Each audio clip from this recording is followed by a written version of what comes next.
Hey, RetconRaider here, and welcome back to Warhammer 40k Rogue Trader. As today, we're just treading water here in Tenebris Aqua. Aquae? Well, regardless, we have a number of potential points of interest surrounding us, so let's dive right in. Doesn't really matter how it's framed, just what we end up seeing in it.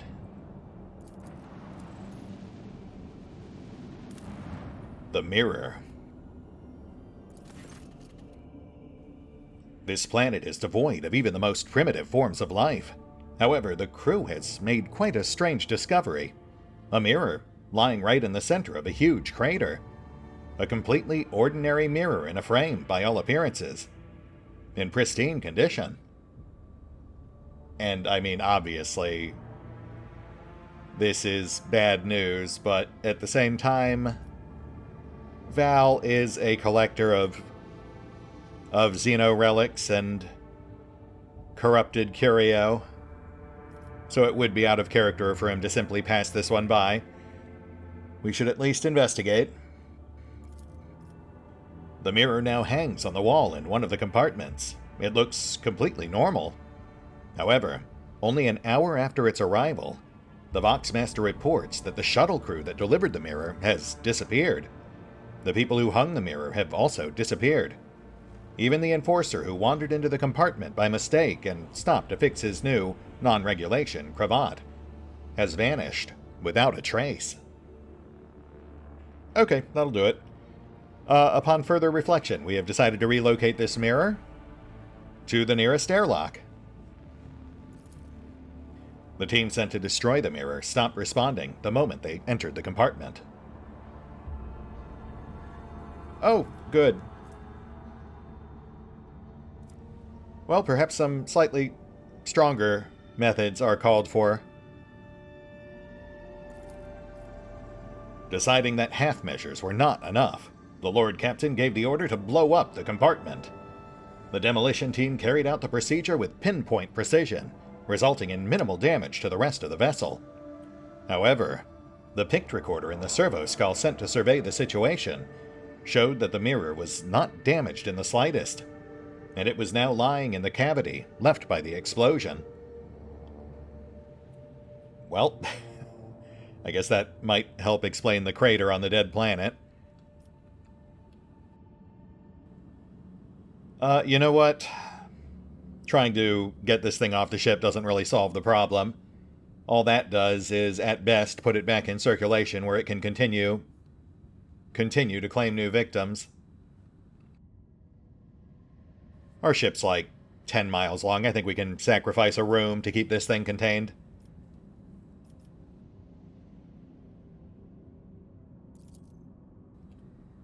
The compartment door was welded shut, and all support systems leading to it were sealed off. To this day, the crew tells stories of strange noises coming through the bulkheads, including the voices of their former crewmates begging to be let out. But the bizarre incidents stopped, and the ship gained its own restricted area and a grim legend. Well, at least we got something out of this, aside from some hull damage. That is interesting, though. I like that. That's a very Twilight Zone style story. And who knows, perhaps someday having a voracious, bottomless mirror on board will actually come in handy. I am curious if there's any sort of actual positive outcome to that particular event, or if it's always just some flavor of bad. A vigilant member of the Augur crew has detected a small Xenos vessel drifting through the void. The ship is unpowered and shows no signs of being crewed. But given context, given what we flew into when we first arrived, I think it's probably safe to say this is yet more Eldari. The squad boarded the vessel without issue. Corrosion has laid waste to the ship's systems, which led to the death of the entire crew. The interior is full of Eldari corpses. No weapons were found on board, and the dead Xenos, judging by their clothing, were not part of any warrior caste. Merely the crew of the now defunct ship. Yep, that certainly tracks. The Xenos Yearliette claims to have recognized the symbols on the dead Aldari's clothes. They were civilian refugees from Craftworld Cruderok. Well, that is very sad, and also there is nothing we can do about it, so moving on. I mean, there's only really so many doomed elven refugee stories you can hit us with before it starts losing its impact. And here we had 2 in a single sector. Depleted mining world. And 1 more planet. Then our hostile fleet. Which, just based on the profiles we're seeing, are almost certainly Drukhari. Yeah, trivial plasteel deposit. We'll pass on that. But yeah, given context of what we've seen here thus far, these are almost certainly Drukhari, the real culprits behind the raids that the Corda security ships were trying to avenge.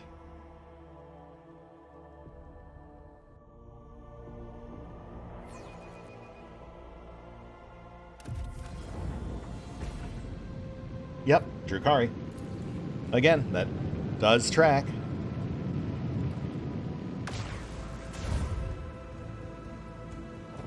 Oh, interesting.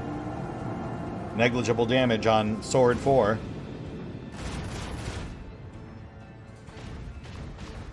Oh, interesting. It's actually got shields now. Yeah, look at that. That is not reflected on its actual battlefield UI. It's just mentioned in the combat log. Well, it's about time. Swords 1 through 3 might still be with us if they'd thought to turn their shields on before flying into battle. Alright, so we've lost our Argentus station. Frigate ahead of us. Destroyer off to the side. We'll focus fire on the frigate. Push the destroyer off.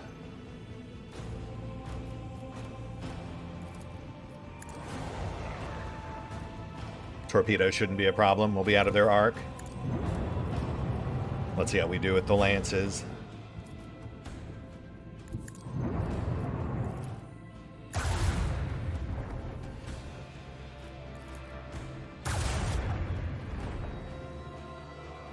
Not great. Frigate slightly more durable than expected. But that's fine. We'll drop torps as a decoy. Push up, strafe with the mag guns. Shields to starboard.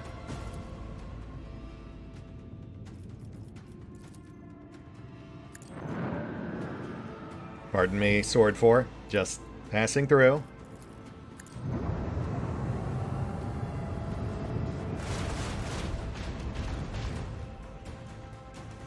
Frigate at just over half.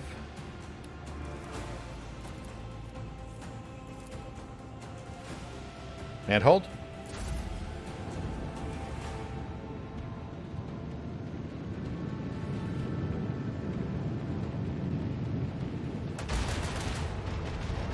Nice, nice.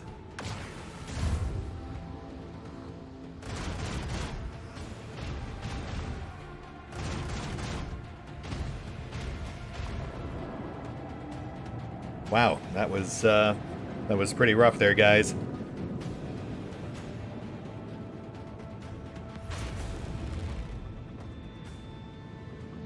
But you are keeping them off us, so I mean, can't really complain.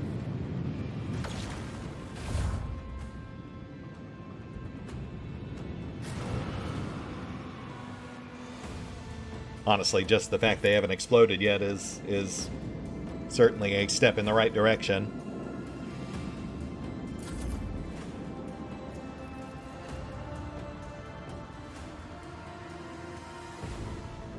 Positioning slightly awkward.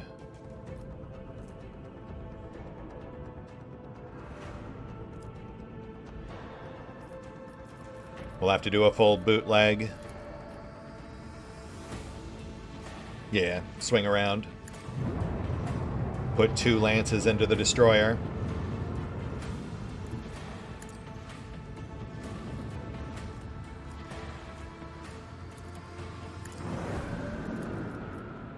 Or just 1. That is also acceptable. Destroyer at 60%. Shields to front.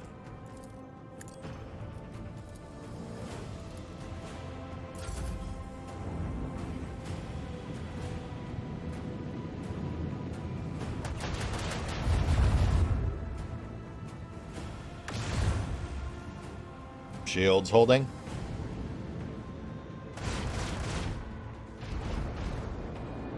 Hey, there we go.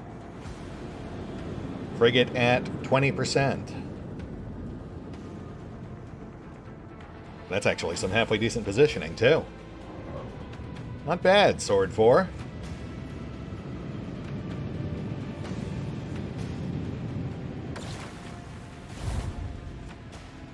Tap into our port side. Oh, nice.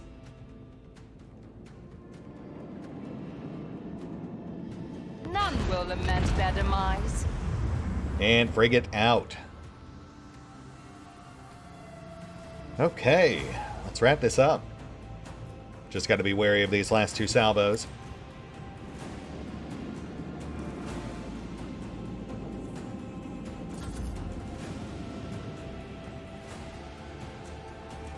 Warp wiggle?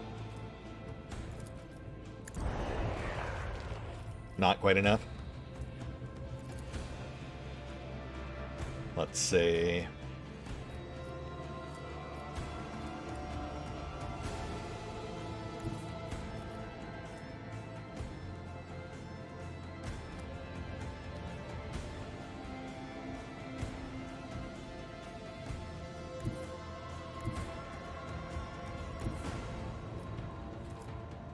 Oh, here we go.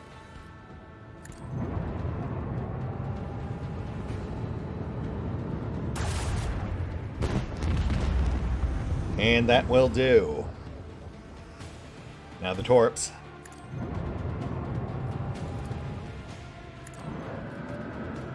Hang in there, Sword 4. You got this. Though they are right on course to be hit by that salvo.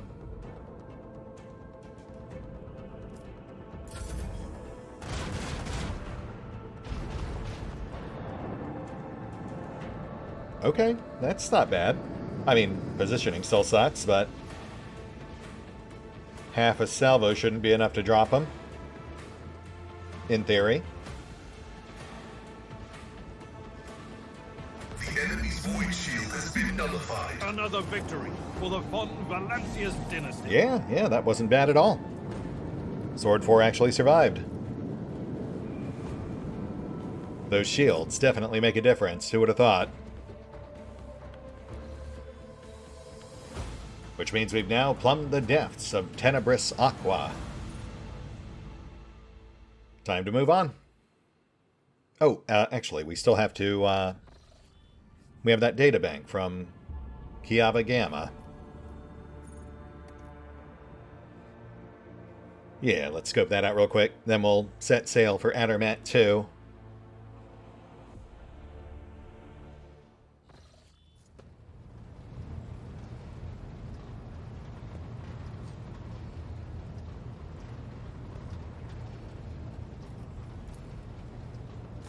There we go. The tech priest by the cogitator nods curtly. Access this data I found on Kiava Gamma. The tech priest connects the data slate to the cogitator's drive with such care, as if he is holding the greatest of treasures. The servo motors hum as they begin to stir, and lines of text on the vid screen swiftly replace one another. The great mechanism has transformed the secret data into a format that you can comprehend without the assistance of a servant of the Omnissiah. The tech priest retrieves the data slate from the heart of the cogitator, holding it with both hands, and passes it to you. The databank decryption procedure has been completed without The tech priest stops short, the green lights of his visor fixed on the cogitator's vid screens flicker nervously. Strings of numerical code begin appearing with frightening speed. This time the numbers are interspersed with words that you can understand. And those words form legible sentences. Input, unpack comp, nom os true. Epitaph brought her to beginning, 84569. Nom os analysis status initiated, 4257. Epitaph begot the incident, that which destroyed, stat check init, and changed everything. The incident became the starting point, 542361. Epitaph. We've heard that mentioned before. I think? Input, unpack comp, nom os analysis status initiated. The incident breathed life and marked the beginning of all, 5476. It marked the beginning of Nomos, 2356. Nom os. It created Nomos. Okay, we have a name for our ghost in the machine. The tech priest, now alarmed, is tapping the keys on the control panel. His binaric prayer gives way to distressed whispering.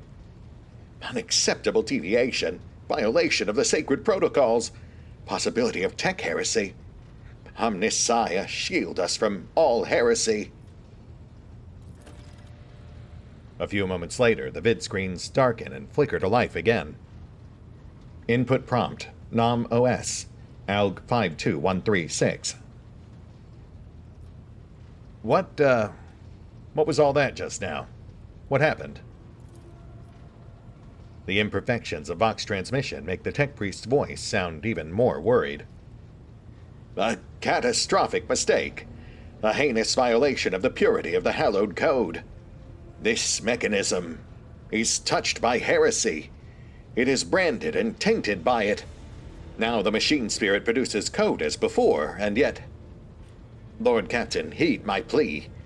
All operations on this machine must be halted until the Engineer Prime has inspected it. I saw words among the lines of code. Nomos. What is that? A name? That is a mystery to me. If this mechanism truly is tainted, then... could it be?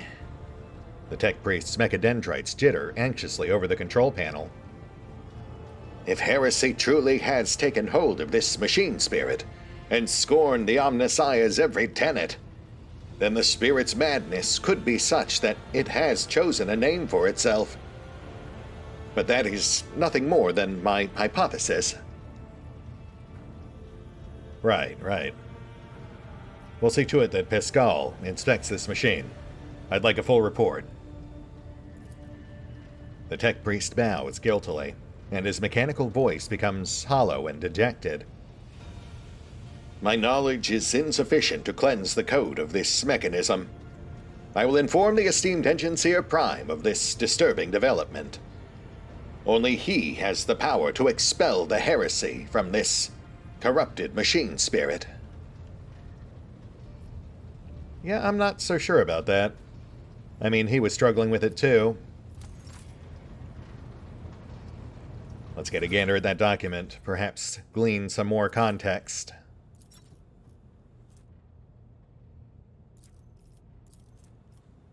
Preliminary Report N4073. Reporter Unit Q59/0, Research Group. Subject of study, active samples of the terrible disease. Assigned name, Tech Blight. Effect, the Tech Blight is capable of corroding matter and destroying it from within at a terrifying speed. This deadly plague infects mechanisms as well as any metals and other materials used as their basis. No technology known to the Crimson Priesthood, neither gifts from the great Omnissiah nor heretical products of Xenos, can withstand this onslaught. The disease poisons and warps the very essence and taints the code of sacred mechanisms. Observations. The Tech Blight triggers an effect that is repulsive at its core. It transforms metals into horrific forms of an unpredictable nature. During testing, it demonstrated the ability to fuse solid matter with organic objects, creating something new as a result. The phenomenon was assigned the name tech splicing. Method of transportation, ceramic capsules. Burnt clay is the only thing that can contain the pestilence. Extra caution must be taken given the container's fragility. Any damage might result in an uncontrolled outbreak. Damaging the containers is unacceptable. Current stage. Tests to subjugate the tech blight to his will and turn it into a weapon subject to the Omnissiah's wisdom. Test result assessment. Success. Note: the test triggered an event recorded under the name Incident N87204. The quest for knowledge in his name will continue. Hypothesis 1. The tech blight was created in the darkness of unknown worlds, away from the eye of the great creator. Hypothesis 2. Any taint that exists to harm the machine god's creations can and will be bent to his will. Oh, interesting. This is not at all the direction I was expecting this to take, but right off the bat, I think we can glean two main things here. The first being that Nomos, the ghost in our machine, is almost certainly the result of this experiment. I'll guess the experiments were taking place on a ship or station named Epitaph. I want to say that's where we heard it before. And then this is the other big takeaway.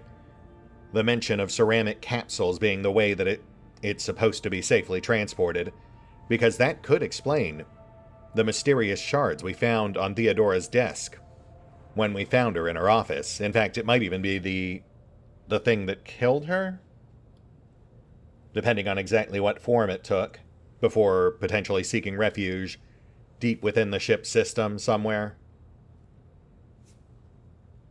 Since, yeah, we've been seeing signs of this thing since the very beginning. I mean, my initial thoughts back then were that the shards were likely from the lenses they were forging on Rykadphilia, but given what we've seen since then, the lenses really seem like they were something more just specific to the Rykadi system, whereas this is something new, and definitely seems more directly tied to our mysterious tech-spliced entity. Tech blight. Have we heard that term before? I feel like that's something that's come up relatively recently as well.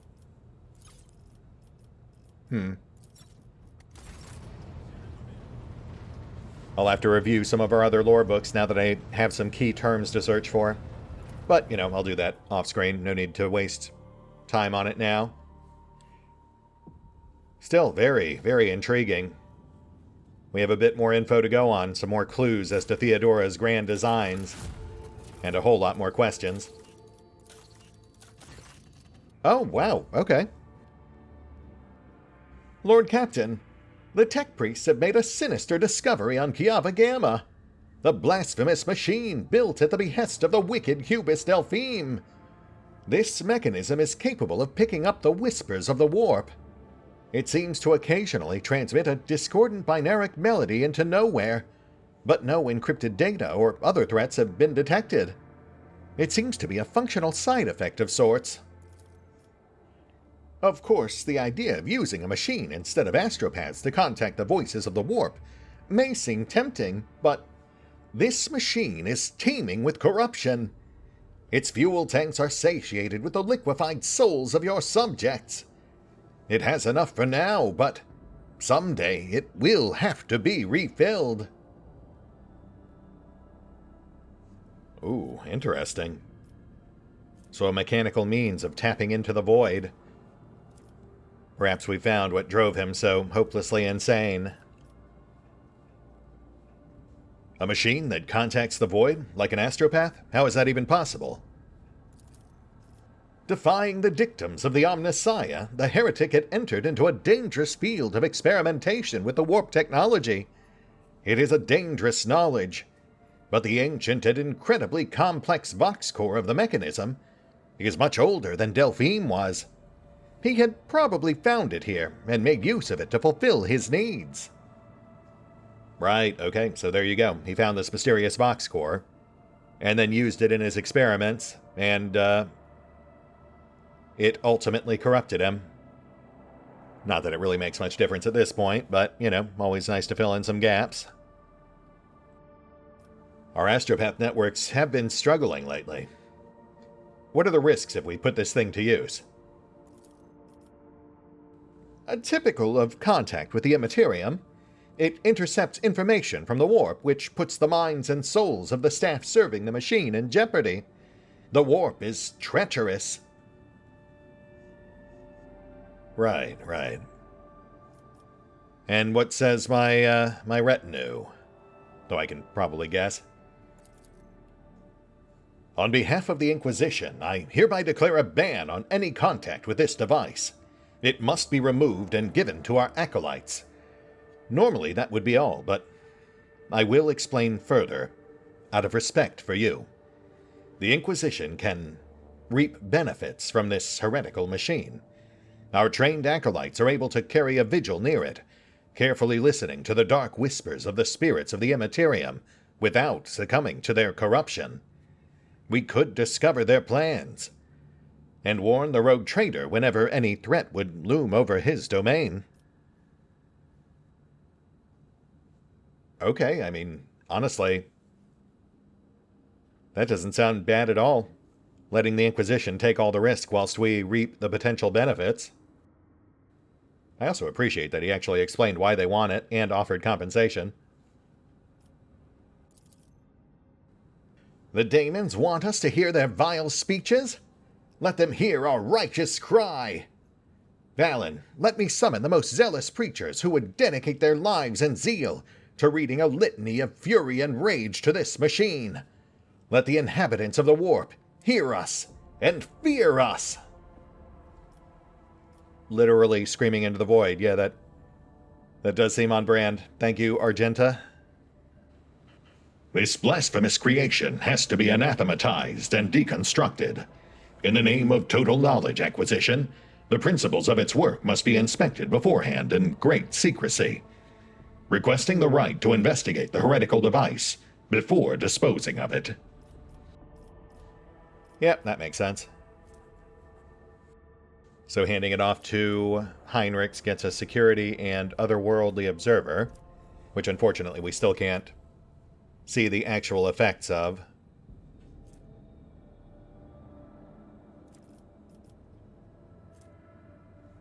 Argenta's thing grants complacency, Drusian rep, and Emperor's voice.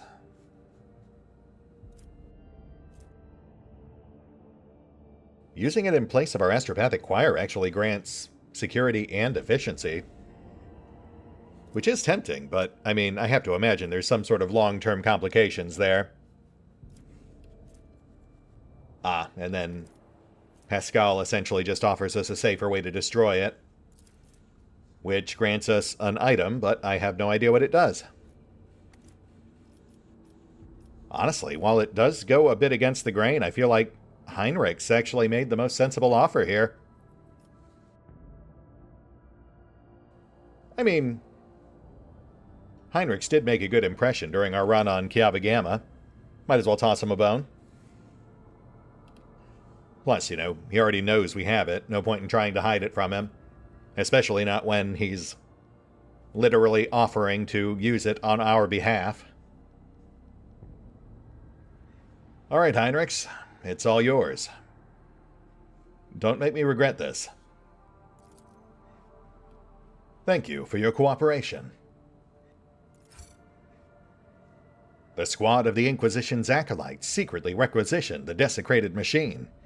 After a short while, some rather curious anonymous warnings began to arrive on Dargonis, and each of them had undoubtedly been paid for with the blood and soul of a selfless defender of the Imperium. Thanks to the information overheard in the whispers of the warp, many heretical plots and blasphemous messages sent by the cult of the Final Dawn have been uncovered. The Protectorate has gained a new line of defense. You know what? I actually feel pretty good about that. We'll take it. Oh, yes, and then also we got this. Our new axe, our various other minor rewards. We'll take those as well. And let's go ahead and get the new Omniscion axe equipped. I mean, normally I would have gone with his request, but Heinrichs just offered a better deal. Wait. Wait. We already have Delphine's axe. When did we... Is that why you didn't drop it? Did we somehow steal Delphine's axe in advance? How in the world did that happen? I mean, we must have had it for a while, right? Because it uses the AoE for attacks of opportunity. We've been seeing that happen for a long while. Like, I think as far back as Janus. That is super weird. I don't know. Huh. Okay, well, I mean, Delphine's axe is better than the Hand of Xenocide, so we'll stick with the C Delphine pattern instead. Though in theory, it might be worth our time to swap them out if we know we're going up against Xenos. So we'll try to keep that in mind. And as far as projects go, let's go ahead and get Chapel of Enumeration going. We need that efficiency boost. Though we need a net +4 to do giants. So we'll also need to get something else going. Oh, there we go. Yeah, the motive force is life. So we'll do Chapel of Enumeration, and then we'll follow up with the motive force is life. Only the revered and marvelously equipped temples of the Adeptus Mechanicus earn the right to become chapels of enumeration. Underneath their majestic vaults, cyber theurges exercise devastation-wreaking digital rakshas, while datasmiths awaken the spirits of the blessed cogitators with arithmetical liturgies and lex prayers. Which we can easily afford, and will net us weapons and efficiency, both of which we need. And on we go. Oh yes, and then these two sectors, I have been told that they are apparently plot-locked. So while we could waste points forging a path to the Merle, there's no real point in doing that. They'll eventually open up to us later down the line. We'll just sate our wanderlust with Addermat 2.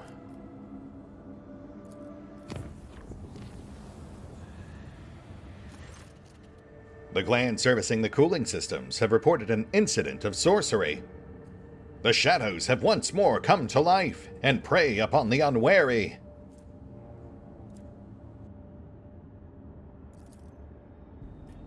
The Ecclesiarchy mission on board the Void Ship held sermons in every corner of the haunted chamber. The many voiced chants and holy rituals manifested their power, and the daemons skulking in the cracks vanished without a trace. The crew was cheered, and they praised the God Emperor for his protection. Lovely. Glad they made light work of it.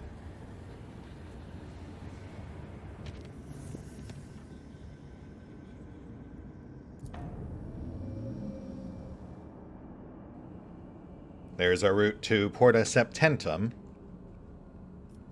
And quick spot check on colonies.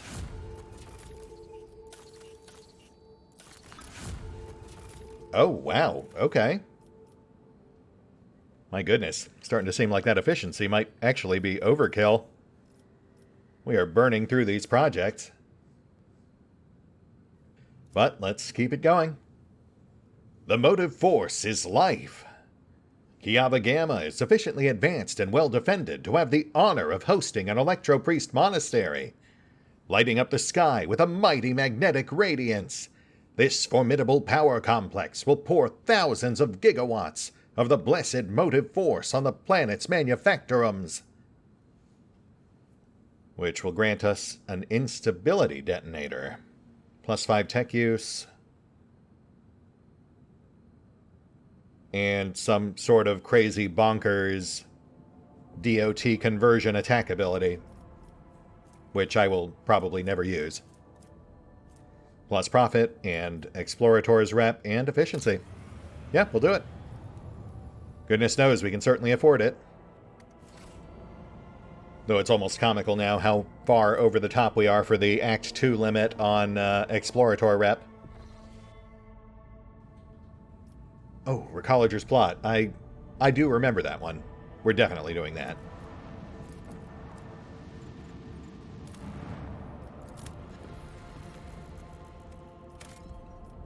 Adamantine, we'll take that.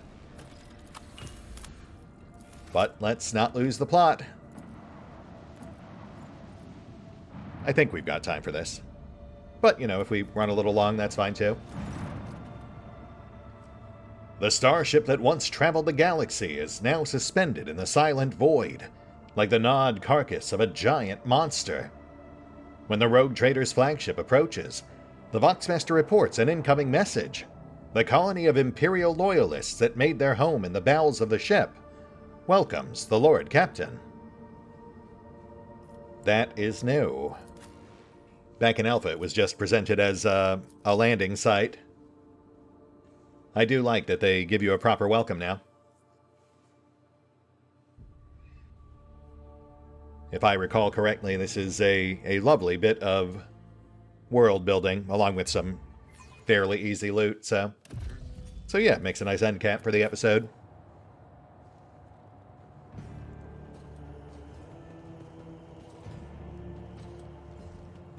Welcome, your lordiness. Please, please, come right in. Our chief will see you. And you nitwits, stop gawking. Get back to work. Right. An initial survey of the vessel indicates that my exploratory brethren have already performed a requiem right here. Further examination is inadvisable. Suggestion noted and promptly ignored. The plate reads, Leithano's Pride. The name Leithano surfaces in your mind. The history of a family from the Coronis Expanse who invested all they had in a family ship. The ship perished in the warp on its maiden voyage. The Leithano line never recovered from this crushing blow. Hello there, your lordliness. And you as well, my friend. Is there money to be made?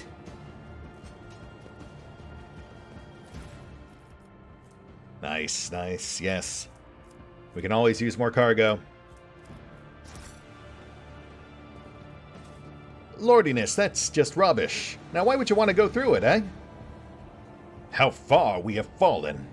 The rogue trader digging through rubbish. I can scarcely speak for grief. You'll get over it. So now Vladimir has bowed down before the von Valancius dynasty. Interesting times lie ahead of us. You mean how Winterscale will react to this? From what I've heard of him, interesting isn't their word. It's nothing to look forward to at any rate. Interesting. Seems like our party is feeling extra chatty all of a sudden. Certainly don't mind that.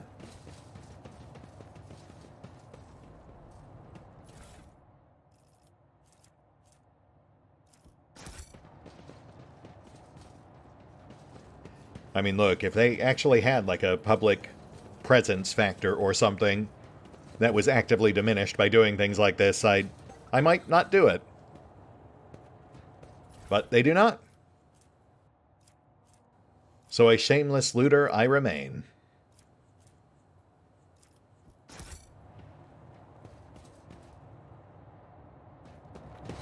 A vessel overwhelmed by corruption from beyond the veil. A sad and cautionary sight. No one deserves such a fate. Not the children of Azurion, nor your kind, Elantark. Emotions distorted by the influence of the warp are corrosive and repulsive to behold. The arch-enemy purposely perverts the colors, making them unbearable to look at for anyone not yet steeped in corruption.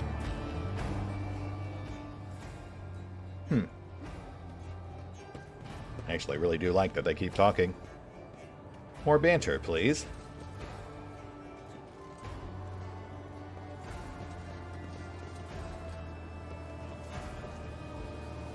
Who's that there?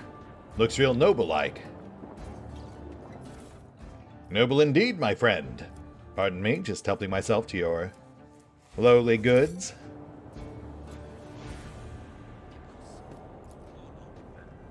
A working area where fragments of the ship are dismantled in search of scraps of valuable metals or parts.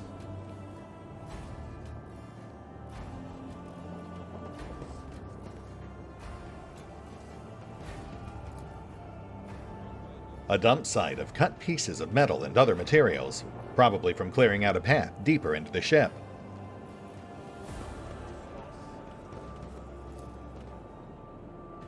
Something is propped against the door from the inside. You can hear the piercing sound of a saw and other tools coming from behind it. Rise to the top, or get left in the dust. Warm. A tired-looking woman of indeterminate age, clad in work clothes, breaks off from her task to greet you. She freezes momentarily, clearly unsure how to address you, then says simply, "Your lordship, please excuse me, I don't really know your name. Welcome to our little colony. May the light of the Emperor be with you and with us. My name's Rita Maximova. I'm in charge here."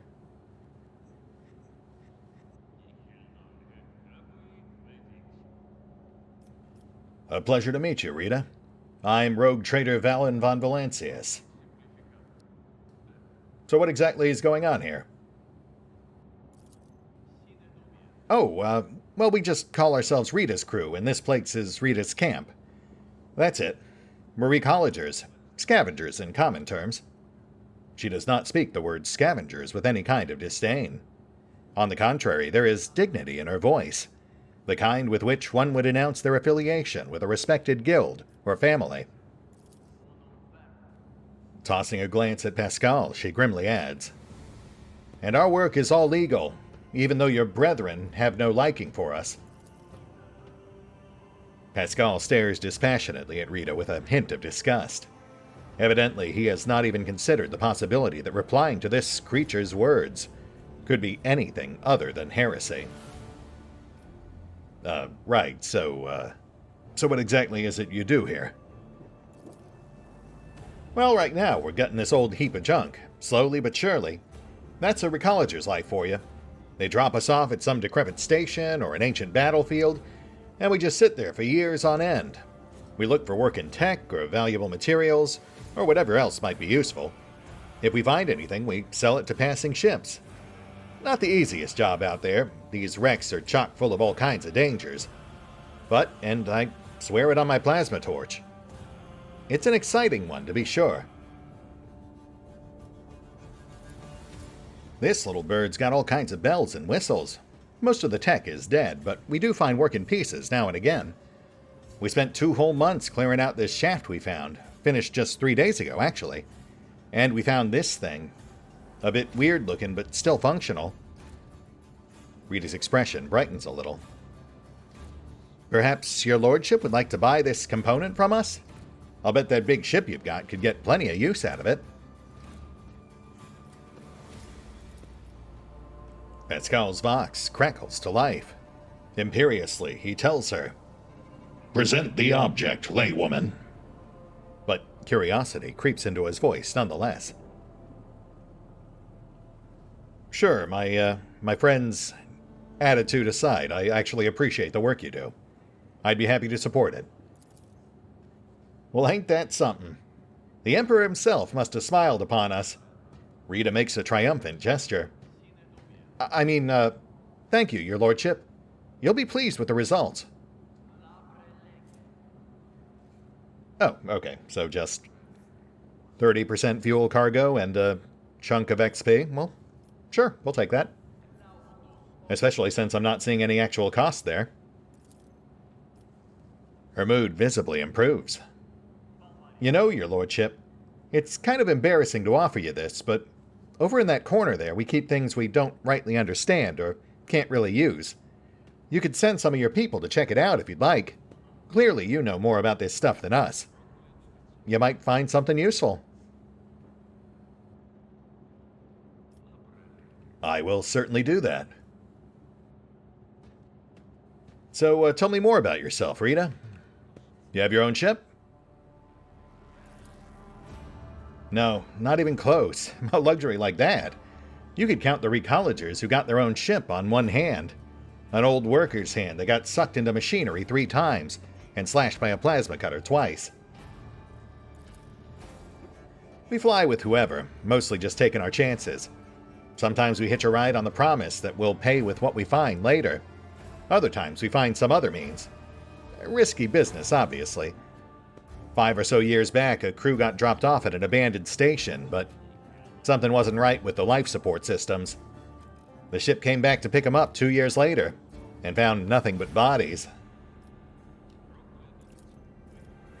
And about 15 years back before I had my first little one, a ship took 3 crews to locations and ran into pirates on the way back. The ships go out on expeditions for years at a time, so it was ages before anyone realized they were missing. And it was even longer before they remembered the scavengers. Plus, it took some time to find a ship that could check on them and pick them up. Long story short, all 3 crews had bought it. Yep. Grim, but not surprising. Such are the hazards of this line of work. So what can you tell me about this ship? Not much. We're no eggheads, you know. We're manual labor. It's an ancient thing, pretty dangerous, and we don't really know much beyond that. Before we came here, some tech priests had done their own bit of gutting. Ritualing. Bowing to the spirits, all that. That lot don't tend to leave a whole lot of valuables behind, it's true, and it's way too scary to go in before them. And hey, we dragged a dozen of their broken servitors out of the mines after. The carcasses smell awful, but you can pluck a decent amount of parts out of a servitor and sell them. Doesn't seem like there's anything nasty living inside the wreck now, but the wreck itself is barely holding together. You go a couple modules from here and that's it. You won't take another step without fearing that a broken reactor might cook you alive, or a whole module might depressurize. Well, it's nothing we ain't handled before, so we're having a poke at it. But we don't have a clue what this ship is or who it belonged to. Nothing wrong with that. You don't need the storied history of this place to glean some profit from it. And I notice you take pride in your work. Sure do. It takes skill and luck and a good head on our shoulders. We risk our lives every day crawling on top of these old buckets. If something goes wrong, we die. By the scores sometimes.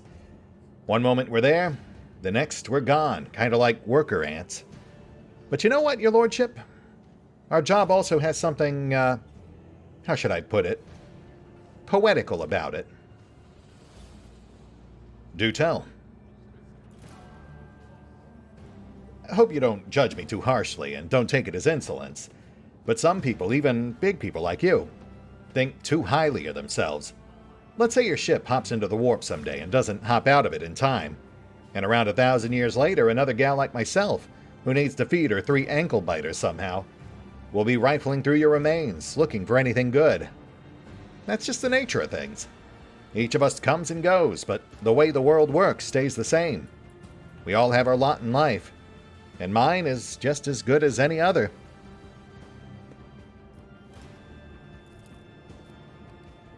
You're amusing, little monkey. Your life is shorter than a moth's, and you spend it digging around in the carcass of dead, malevolent metal. But you speak of eternity and the stars. I like that. It is like seeing starlight reflected in a puddle. Wow, high praise from your Liette, tinged of course with her usual Aldari arrogance, but still.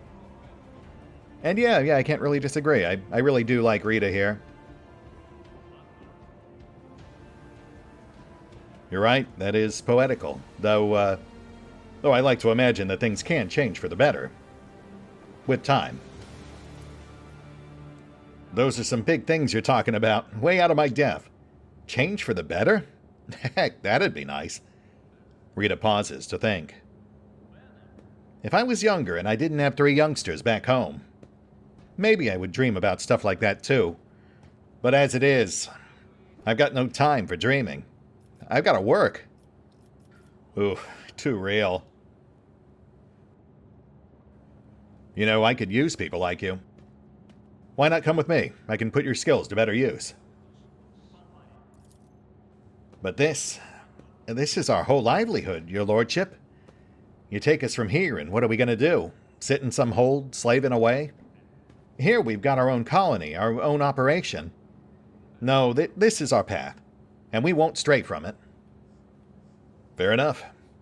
Just thought I'd make the offer, but I respect your decision. Your lordship, Rita falters as if flustered by her own nerve. Please don't take it as insolence, but it's not like I have much choice.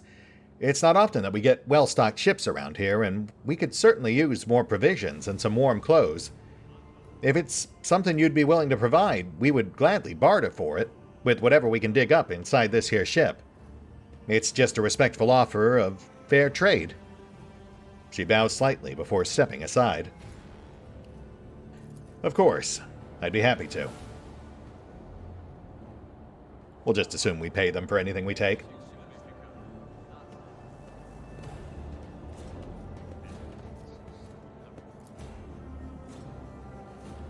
A damaged safe. The contents of similar safes are destroyed when hacking is attempted.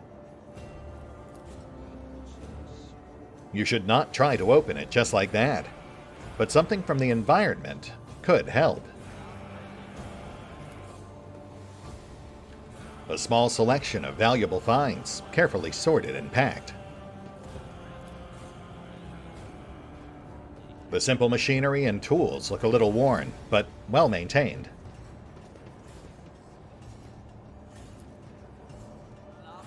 In this work of crude craftsmanship, you can just make out one of the depictions of the Emperor, commonly seen in the Coronis Expanse. The apparatus gurgles and emits a strong smell of alcohol, probably not of the industrial variety. Nothing wrong with that. I mean, I'm not much of a drinker myself, but I don't begrudge those who do, in safe moderation. But yeah, given his upbringing on an industrial world, I imagine Val has immense respect for this kind of work. He's not a tech priest himself, so it's almost certainly the sort of work he's done himself, prior to his rise to infamy. Among the wreckage was an instruction manual for the duty officer on how to access the safes. You can obtain the codes to the safes by logging into the ship's cogitators. Okay, let's crack that safe, then I think we'll be at a good place to call it. The cogitators appear to be inoperative.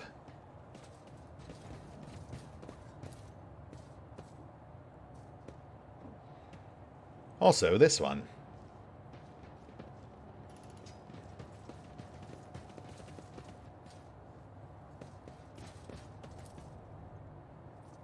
The machine god grants me insight. The cogitator is off, but appears intact. You can try to power it from a local source. It is done. You successfully logged in with the duty officer credentials and obtained the code to the old save. Keep your wits about you. And now to collect our prize.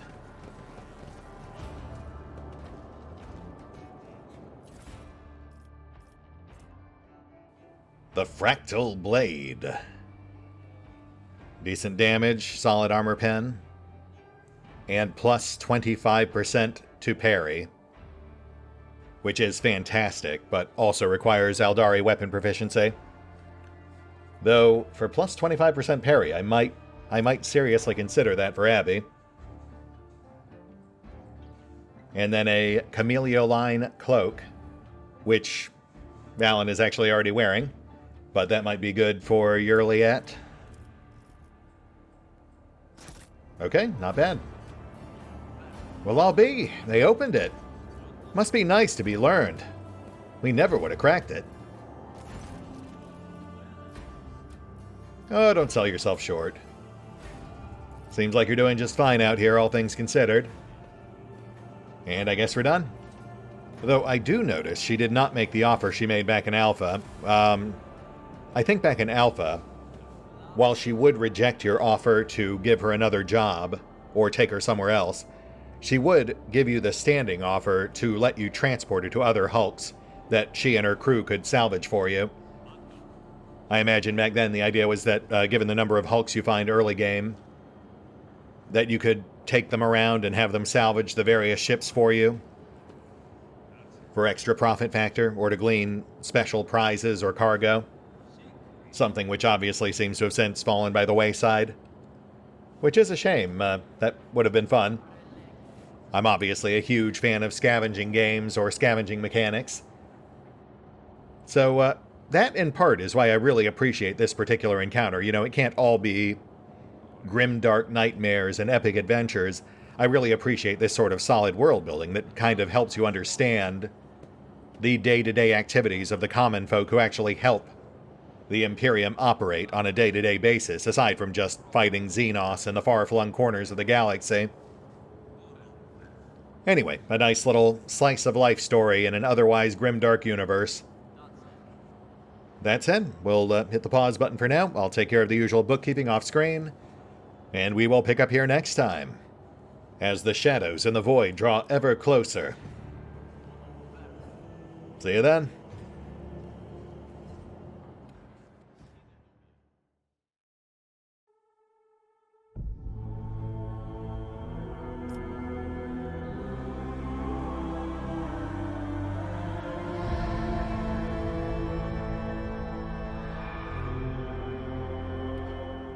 Oh, and special thanks to the Raiders, the fine folks who help make these videos possible, including but not limited to Eerie B23, Revenant, Alois, Dragon Matrix 7, Drakiith, EgonAlter, Exsellsior, Gottlieb, James Trimmier, Kazorm, Mark Giemza, Nathan Welch Jr., OverlordPherom, RandomPassrby, RobbyB, Tomasz Piątkowski, Triphoppenskip, and Valinrook.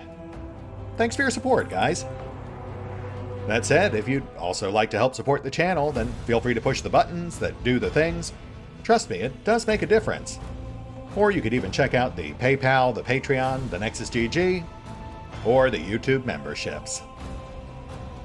Links are in the description. No one deserves such a fate.